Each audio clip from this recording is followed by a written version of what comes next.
Our teen years are amazing, fundamental years of our lives because we're exploring ourselves, we're exploring the world, we're young, we have our whole life ahead of us. At the same time, they can be our hardest and scariest years of our life because we're young, we're exploring the world, we're exploring ourselves, and because we have our whole life in front of us. I feel like in our teen years we have like the world's pressure on us we have to know who we are, we have to know what career we want to be in, we have to know everything about ourselves when we literally just came out of the womb. We're trying to figure out how to live, how to be emotionally intelligent. But I'm gonna give whatever insight and advice that I have for you if you are in your teen years, or this video is honestly helpful for whatever age you are, if you are still in your teen years or approaching them, or if you're in your 20s, your 30s, your 40s, 50s, above your 50s. Honestly, I feel like the advice in this video can help anyone, but I am officially 19.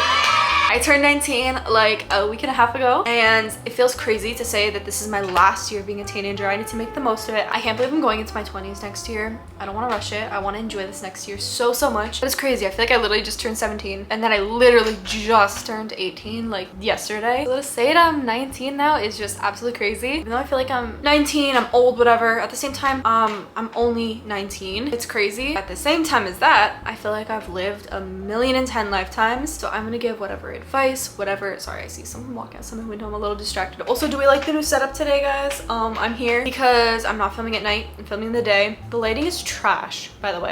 I have to have another light over there on because the lighting is just horrible. I have a window over here and lights over here, so hopefully the lighting is not too bad. This advice for things that I wish that I knew in my teen years is honestly stuff that is evergreen. It is stuff that is timeless and can help everyone and anyone, but especially if you are going into or are in your teen years, it is your time to listen up because this advice will help you so much, I promise you. So here are 19 things that I learned at 19, or technically not at 19, things I learned up until being 19. First one is, not everyone is going to like you, and that is okay. I truly believe that relationships, friendships, and the people that we have in our life are the most important part of our life, or one of the most important parts of our lives. They're what give us connection. We're human beings. We need connection. We need human interaction to be fulfilled and to have good mental health. But the people that we are surrounding ourselves with are extremely important. It is definitely a survival tactic and survival method to want to be liked. It is just normal. It is natural. We want to be liked from the day that we were born. We try to prove first our parents' love, and then our siblings, and then family members, and then friends in preschool and stuff. And as we grow up, there's more and more people that we try to impress, and eventually, especially if you're on social media, we're pretty much trying to impress the world, and that is not possible. And also think about it this way: why do you want to impress everyone and make everyone like you if you don't even like everyone? Not only with their morals and stuff, but like, why are we trying to be liked by every single person in the world? That is just not normal. And think about a time when social media and all this stuff didn't exist. Not to be like back in my day, but like when social media and stuff didn't exist, like we didn't know everyone in the world. There wasn't that kind of communication. And even though it's like an amazing tool, and I'm so happy that social media does exist because we're able to like see other parts of the world without actually being there, there's so much more judgment. I feel like you have to be perfect, absolutely perfect, and not offend everyone or not offend anyone, but you literally can't do that. Even if you like are stereotypical beauty standard and you don't say anything offensive, whatever, you're still gonna offend some people, and some people are just not going to like you, and that is okay. It is something that I have struggled with so much and I'm still working on, but it is something that I want you and I want me to remember. And also the relationships in your life, the friendships in your life, they should add to your life. They should not complete it. They should add, but never drain from your life. If you feel like spending time with someone or being surrounded by someone is taking away from your happiness, just reevaluate that relationship. And obviously there's some relationships that you can't help. Another one is example, like if you get hate comments online and stuff, obviously you're not inviting them into your space, putting yourself out there to invite yourself. Something that I need to remember, and advice I want to give to you is like, just don't take it to heart, because not everyone is meant to like you. You don't even like everyone. When you stop shrinking to fit into people's standards of what is good enough, you will find the people for you and you'll be the best version of yourself. The next one is pretty simple, but it is simple daily habits shape the trajectory of your life. And another quote that could go with this is about your mindset, and that is, your thoughts become your words become your actions become your life. I've literally said it in like 3 different videos of mine by now, but it's so important and something that I definitely live by, because a positive mind is a positive life. While big tasks, big important days stand out in your mind, the habits that you do every day really do shape not only your life, but like who you are as a person. It can be little things from brushing your teeth consistently to bigger things like studying a language every single day or something like that. Like stuff that will impact your future starts today. So my advice for someone who is young, who is figuring out what their goals and dreams are, I would say just start now with daily healthy habits, as simple as they can get. Start with the simple ones, work your way up because they truly shape like who you are. Something I like to tell myself is the time is gonna pass either way. This is something I tell myself with like working out and fixing sleep schedule and stuff like that. Time is going to pass either way, to make the most of it. If you know that you will be a healthier, better version of yourself. For example, you work out every single day, not including rest days, for 2 months. The 2 months is gonna pass either way. Keep in mind that you will be a better, healthy, happier version of yourself in those 2 months if you increase that task, increase that habit. And also, I don't know the exact amount of days. I think it takes like 30-ish days. Don't quote me on that, but it takes like quite a while to build a new habit. So start now. Even if you aren't the most consistent with it, start it. Say you fell off, just start it. It's worth it, I promise. It'll really, really, really drastically change your future, I promise you. My third tip is gratitude. That is the whole tip, just gratitude. Gratitude and having a positive mind truly, truly, truly does shape your life and does make for a better life. There is always something to be grateful for. Even just the fact that you're able to view this video, for example, that you have access to electronic, you have access to knowledge and you have access to that is something to be grateful for. But I promise you, even if you are in a really, really difficult spot in your life right now, you aren't the best mentally or physically or something is going on, I promise you there is something to be grateful for. And I don't mean that in a toxic positivity way where it's like be happy, happy, happy all the time, don't be upset, don't focus on what you're upset about, or don't be depressed. Depression is so real. I have dealt with it so much in my life. I promise you there is something to be grateful for. And if you're having trouble thinking of it, there's 2 ways that you can work on that. Something that I like to do, I know it's so basic, but it really, really does help. Write down 3 or 5 or more things every single day that we're grateful for. Every single time, write something different. And after a while, you'll like run out of things to think of. That is what is gonna get you thinking. Because originally you can start with like the basics. I'm grateful for my friends. I'm grateful for my parents. I'm grateful for even more basic than that. Because some people don't have that, especially in times of depression. For example, like I'm grateful for the roof over my head. If you don't have that, I'm grateful that I had a drink of water today. I'm grateful that I had food. Or if you don't have that, think of what you do have, write that down. Over time, it'll come increasingly more difficult to think of those things, and that is really what's gonna get you thinking. And it doesn't have to be physical things, it doesn't have to be basic things either. It could be the most random things, like I'm grateful that I'm a kind person. Or it could even be like for negative experiences that made you a better person and made you the person that you are today. Like for example, me, I'm so grateful for heartbreaks that I've had. Obviously, they really hurt me. They made me the person that I am today, and I would not be as strong as I am today without them. The next one is you can't live a full and fulfilling life if you are worried about taking up too much space in it. This one is definitely a heavy one. I take it and interpret it in 2 different ways. The first way that I take it is physically, always trying to shrink myself, always trying to feel like I need to look better, be small or this and that to be worthy, but you will never be and feel complete if you're always worried about that. Obviously you want to be healthy. That is something that I've struggled with so much, and like it just, especially like in your teen years, I feel like body image and stuff like that is, I know it's a triggering topic so you can skip past this part, but it's something that is so hard to deal with.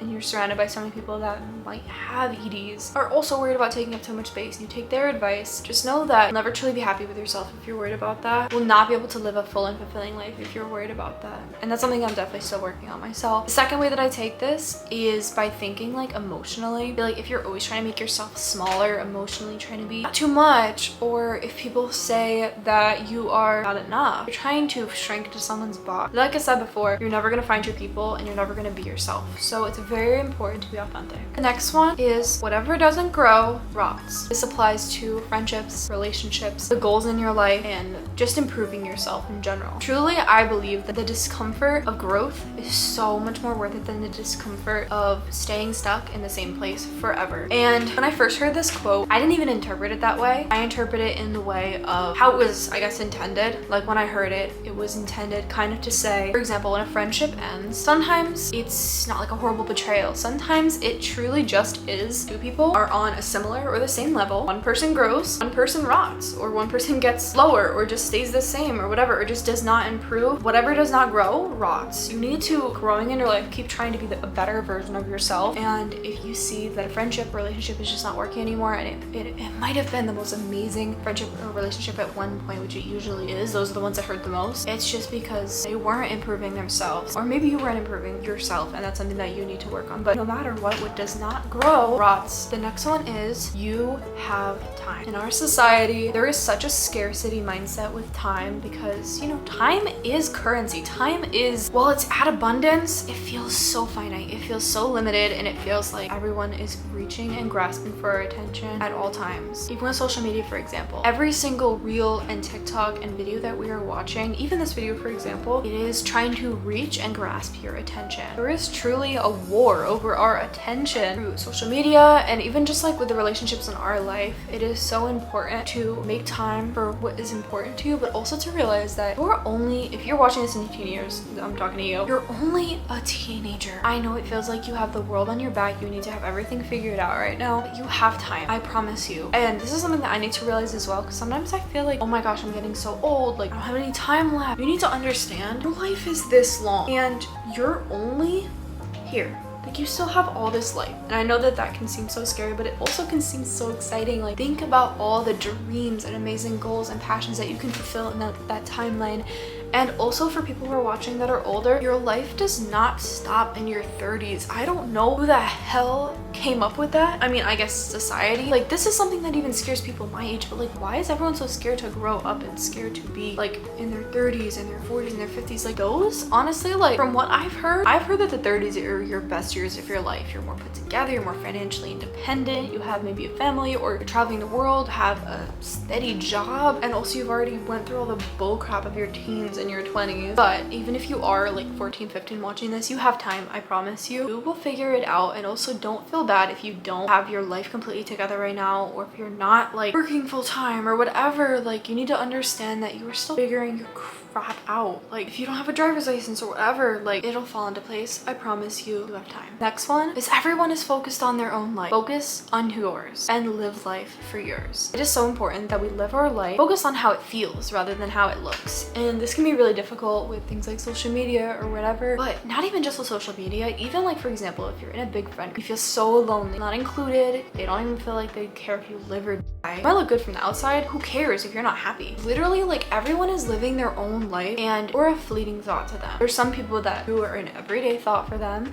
some people that really care about you, or some people that's the opposite, that they kind of have it out for you and they're kind of obsessed in a negative way. But you have to think about those kind of people and think, like, are they truly happy with their life? But otherwise, other people who just pass like random judgment, not like an everyday thing, we're a fleeting thought, I promise you. And I don't mean that in a bad way, I mean that in the most freeing way possible. Live your life for you. If you are always trying to live your life to satisfy another person, it's absolutely the most unfulfilling, energy sucking and draining feeling ever. People are wrapped up in their own life, their own problems, their own insecurities. While they might be judging you slightly, most of that judgment does come from projection and from their own insecurities. Think about a time in your life where maybe you were very insecure, or you were feeling bad about yourself, or you got let off of an opportunity that you really wanted, or someone has something that you don't have. You know, sometimes we try to be happy for them, whatever, but you know, there could have been a time in your life where maybe you were negative, or maybe there was a time in your life when you were judging someone. Think about it for a second. It was probably coming from a place of jealousy or insecurity or upsetness, and that goes for the same for other people as well. And it's really important to surround yourself with people who do not have it out for you. That is the bare minimum.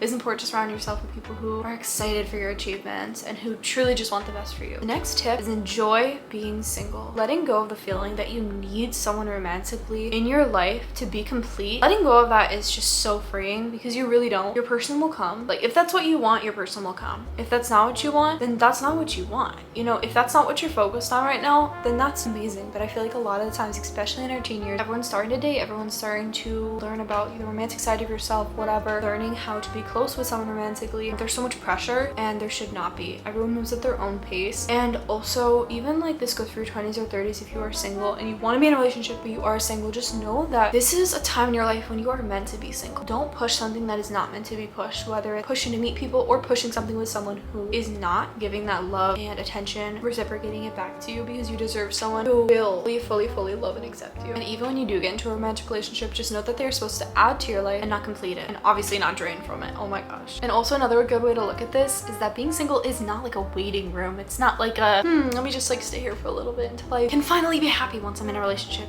No, it is a sacred season of learning about yourself and also having independence. And I don't even mean that in like a way that guys think it means, where it's like, oh, a girl's independent, that means she wants to be a hoe. Like, no, it does not mean that. It can mean that, but it doesn't mean that. For most people, it just means like, think about this, like you can travel anywhere you want, you can go to bed whatever time you want, you can take naps in the day without having to worry that if you don't text them, they're gonna be worried about you or whatever. Like, it is just an amazing stage of independence, and it's so crucial because you're gonna be in a relationship for the rest of your life. You know what I mean? Like, just enjoy your single years. And also, if you want to learn more about how to fall in love with yourself, definitely don't forget to check out my 2 different videos that I've made on how to be your own soulmate and how to fall in love with yourself. The next one is, be careful what content that you are consuming on the daily, what you scroll past, what you view, who you follow, who you don't follow but still see their stuff, who's watching your stuff. All of this impacts your mental health, whether you believe it or not. We are in the day and age of overconsumption of content, and honestly, as someone who's only 19, it's kind of all I know. Like, I grew up having an iPad in my hand. I grew up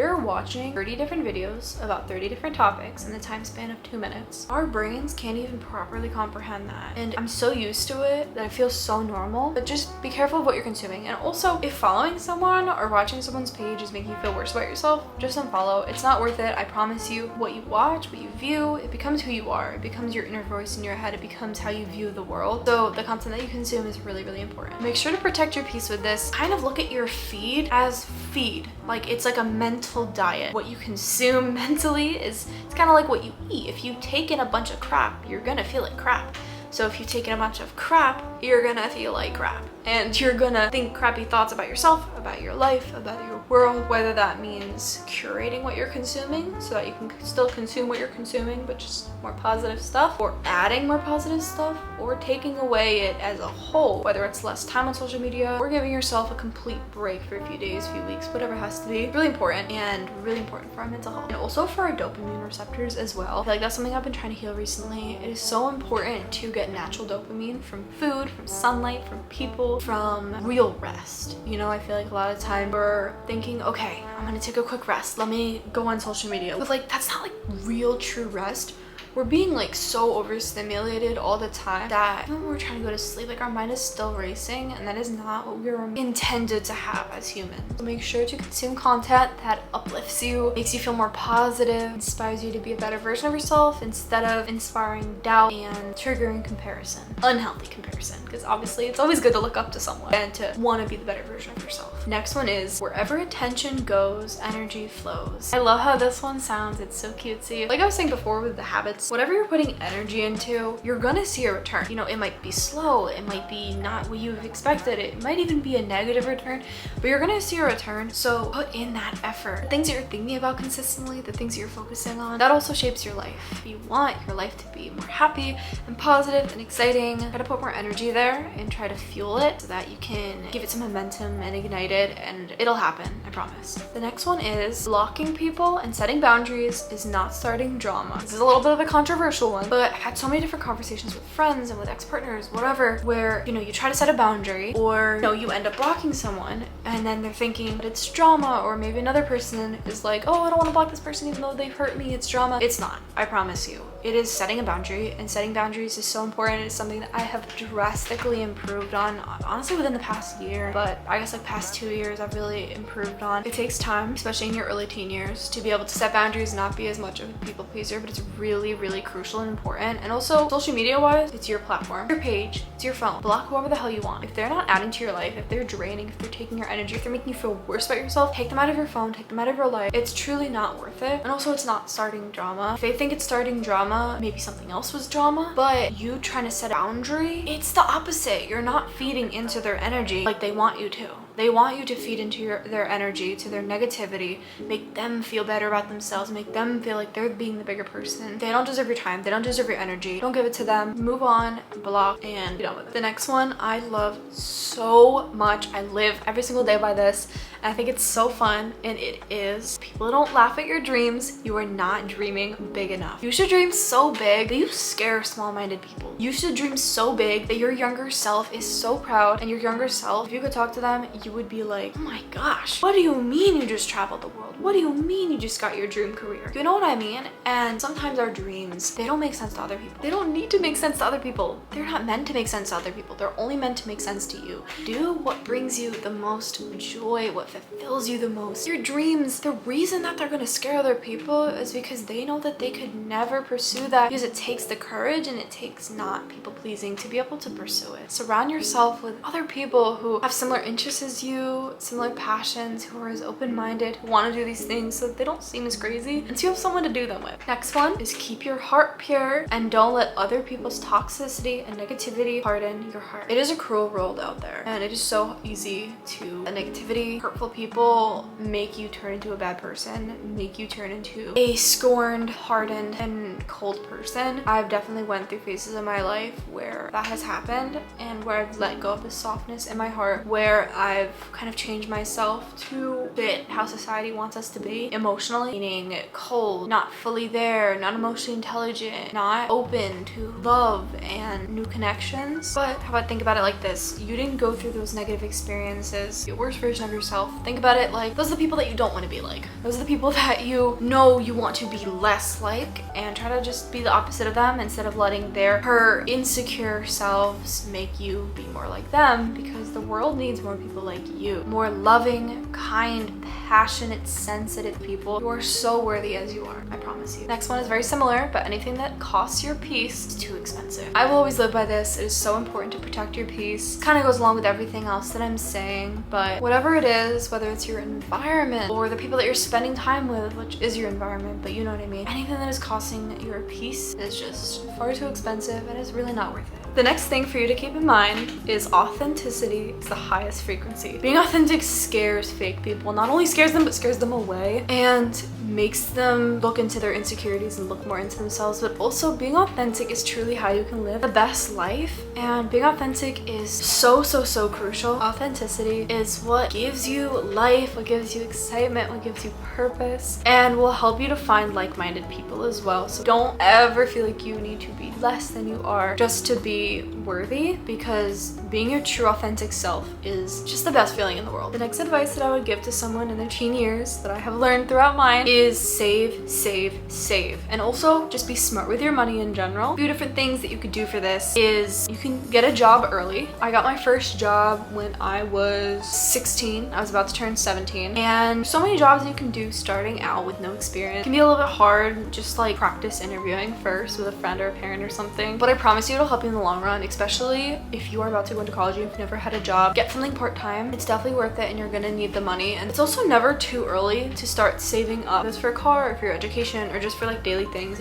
It's always helpful to have money. And also, as soon as you are 18, as soon as you are able to, please get a credit card. It's so important to prioritize your credit score or whatever, which honestly, the whole thing just confuses me. I don't understand why that's even a thing. Like, why did human beings see waterfalls and grass and sand and animals and the ocean and just the beauty of nature and say, let me create a credit score. Let me create a credit card.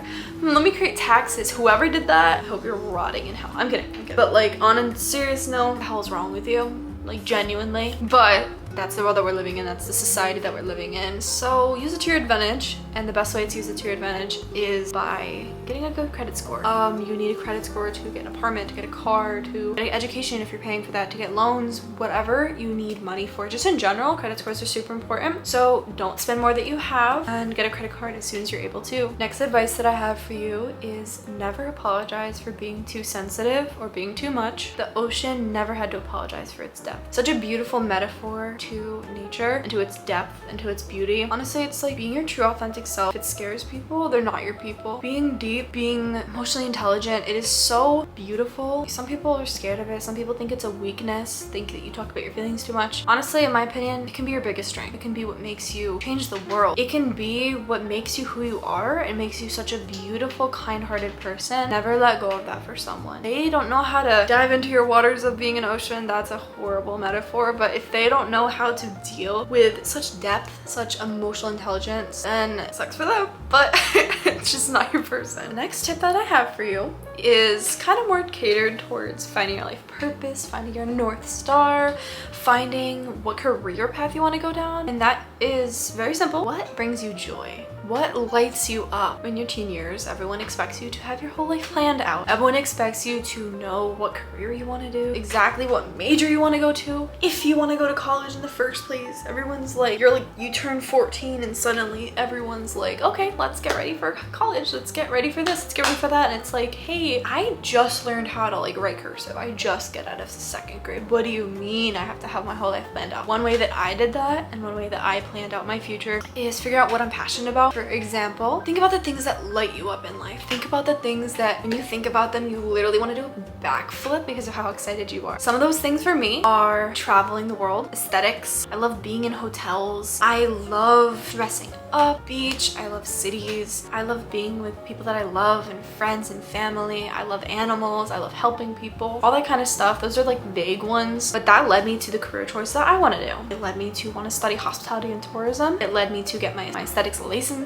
Also led me to my goal and my dream for my career personally is I plan to travel around the world and be an esthetician, work in hotels and cruises, eventually end up in the US or wherever else I end up, I don't know yet, while doing content creation. That's another thing that brings me so much joy. I get so much joy planning these videos. I get so much joy. I have wanted to be a YouTuber, I'm not even joking, since I learned what YouTube was, literally since like 4th grade, but especially since like middle school. I was like, okay, when I turn 18, I'm going to do it.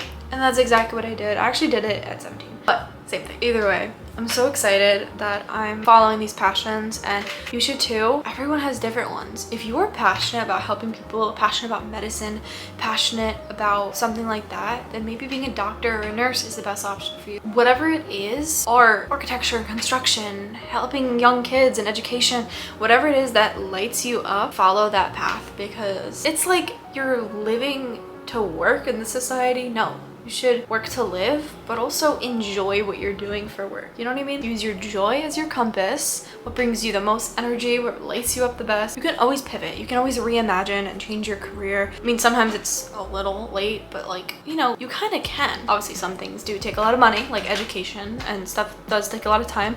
Like, you can't just become a nurse in a year. If it's gonna bring you happiness, it's worth it. And the last but not least is do not take criticism from someone that you would not take advice from. This is something that I live by very strictly. It's important that we always try to improve ourselves, be the best version of ourselves, just better ourselves in general. That means taking criticism. And that also means understanding when we're wrong, understanding when we can improve. Sometimes that doesn't come from ourselves, sometimes that comes from other people, whether they say it nicely or not. If this is someone that you want to be more like, if this is someone that you want to take advice from, it is someone that you should listen to that criticism, and you'll know that it's the right person that's saying it to you, because the criticism won't really feel like horrible criticism or mean. It'll feel like advice. And that's the best type of criticism, because, you know, while it can be harsh, it can be strict, it's what you need to hear and it's how you can better yourself. But if you're getting random hate comments online, or you're having a random friend who kind of doesn't care if you live or die saying mean stuff about you, and you don't want to be more like them, or you wouldn't ever dare to take advice from them, or maybe you shouldn't take advice from them because of how their life is going or their morals more so, then don't take criticism from them. But especially from random people online, they don't know you, you don't know them. That's more of enough of a reason to not take the criticism from them. While they might be a morally good person, you really don't know them, so it's just not worth it. And also, you are a mural, you are a mirage, I don't know if that's the right word, but of the people that you spend the most time with. I looked it up, and mirage is definitely not the right word, but you are a mural of the people that you spend the most time with, whether it's your friends, your family, your partner, whoever the hell you're spending the most time with, or even if it's like the content that you're consuming online, that is who you become. Make sure to protect your peace and protect your energy from people who have not walked your path, people who are not similar to you in a moral compass kind of way, because you can obviously take advice and criticism from someone who's very, very different from you, living a very different life. but you know, you could still be on a same moral basis, if you know what I mean. And if they wouldn't guide you, don't let them judge you. It's pretty much like the same thing. I think the basis of everything that I just said pretty much is be authentic to yourself, understand that you have enough time and use it wisely at the same time, and surround yourself with good, loving people who do not try to shrink you to fit into their box, people who try to take away who you truly are and your happiness. Your teen years, or whatever you are listening to this, can be the most impactful and beautiful years of your life. It is what you make of it, truly. And do not let friends, peers, society try to dictate who you are, because truly who you are is who you are in the moments that light you up, who you are in the times when no one's watching. The more that you tap into that, I truly feel is the more that you are able to live an authentic and truthful, love-filled life. And that can start in your teen years. Anyways, guys, I really hope that this video was helpful and that you enjoyed it. You maybe learned something from it, and if you did, maybe you could send it to a friend who's maybe going through something that needs advice. And if you're able to, comment down below if there's anything you want to add to this video or any advice that you want to give to fellow teenagers who are kind of struggling, or just anyone in general. Definitely put it down in the comments below. If you want to see more self-help and self-love content like this, or vlogs or travel content, which is usually what I post on my channel, don't forget to subscribe, turn on notifications, and like this video. Anyways, I will see you in the next one. Thank you so much for being here as you are. You are so loved. I will see you in the next video. Bye.